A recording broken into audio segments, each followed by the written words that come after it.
A moment away from politics now to a story about the Aboriginal arts and crafts industry, which has an estimated worth of several $100 million a year. Yet many in the industry complain they're struggling to survive. Artists, wholesalers and retailers in part blame the recent decline in international tourism, which in turn has led to a drop in the sales of souvenirs. But they also complain of increasing competition from overseas, with a flood of pseudo-aboriginal craft imports from Bali, China and Vietnam. Many in the industry are calling for restrictions on boomerang and didgeridoo imports and tighter labelling laws. Peter McCutcheon reports.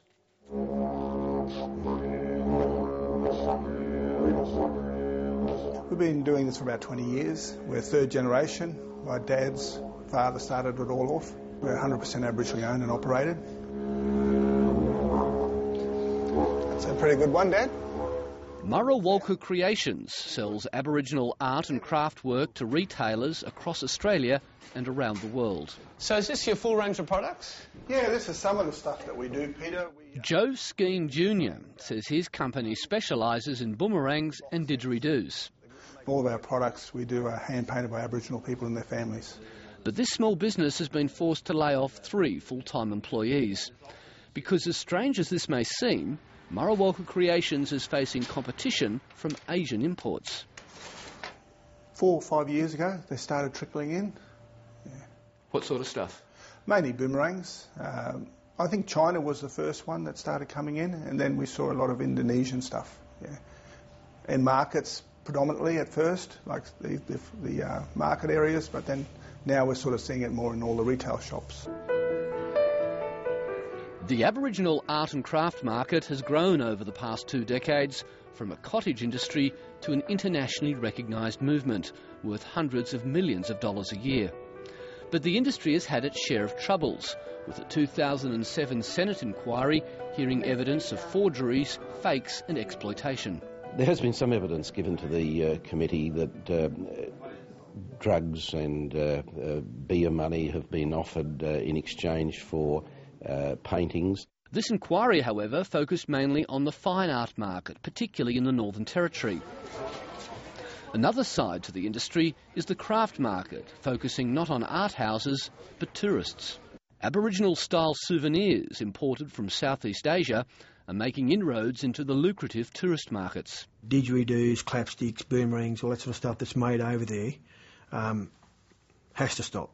We need stronger laws to provide a better protection and promotion of authentic Indigenous art in this country.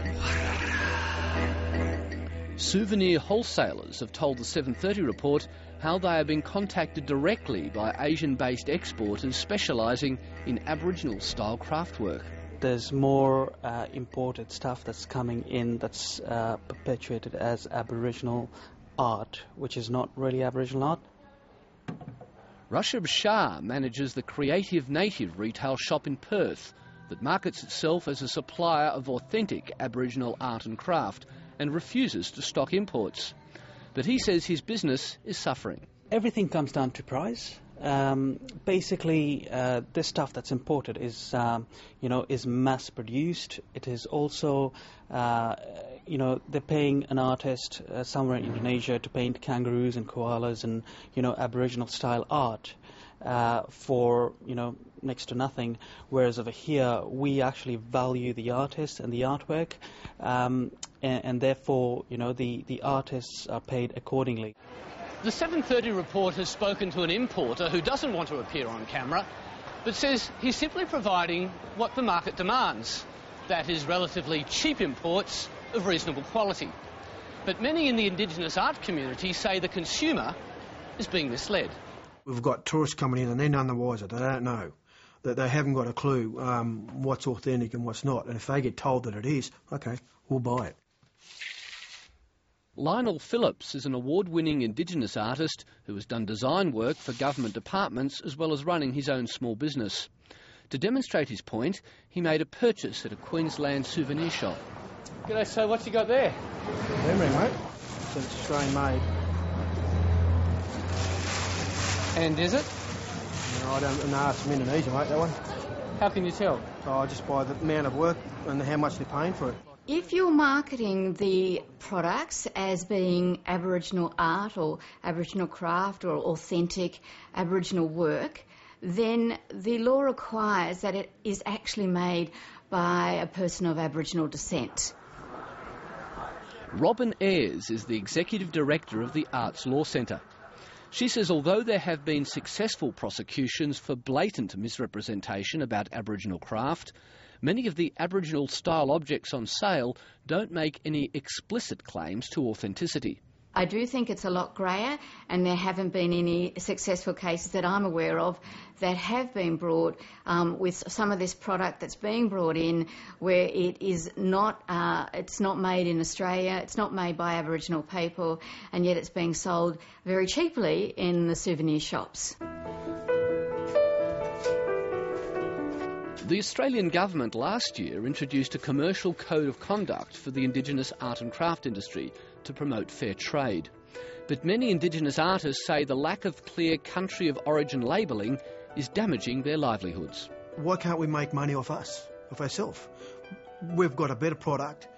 We are from our country. Why should we need Indonesia? Bring their product over to Australia and make them a lot of money, as well as making a lot of money here for people in the retail sector. Do you think tourists really care whether something is authentic or not? Well, some do, some don't. More than anything, people should at least clearly know whether they're buying something that's made here in Australia, that's made by Aboriginal people and their families, versus something that's made overseas.